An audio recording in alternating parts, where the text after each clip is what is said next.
Samsung started investigation about this. Hey, what's going on guys, welcome back to the channel, hope you're all doing well. After the launch of Galaxy S22 Ultra, there are a lot of questions have raised by consumer and a new thing that was identified by consumers, and now Samsung is under pressure to justify why Samsung just did that, and not just with Samsung Galaxy S22 Ultra but with older model as well. exynos retweeted a tweet from a Garyon where he stated that Samsung created an app called exynos and used the app to limit game performance, making the game experience worse. However, according to what the Korean community found out today, that Samsung confirmed that it has put performance limits on more than 10,000 apps.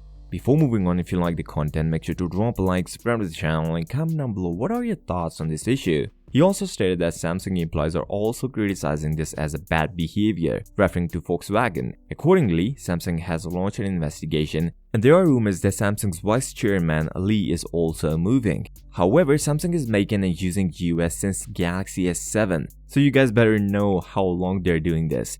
You can also find a list of 10,000 apps that are affected by this exynos, and yes, YouTube is also affected by this.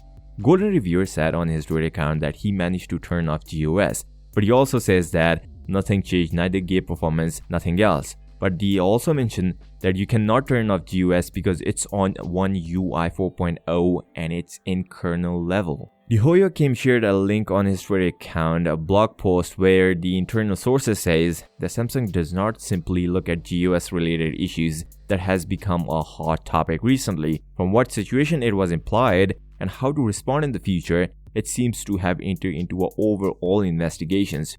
Internally, the initial response and explanations are judged to be very wrong. In particular, the recent movement in this organized form from the highest tower, approaching the Note 7 issue and prior investigation just before the full release, it is approached with the same importance. It's looked like an official announcement will be made in some way sooner or later. If that's true, you cannot even play or even run some daily apps with the phone's official power and they're underclocked it. And it's not just games, this also affects some daily life app as well. Samsung should do something about this because they are consistently losing the consumers. With that being said, if you came this far, drop a like, subscribe to the channel, and comment down below what are your thoughts on this issue. I'll see you next time. Till then, peace out.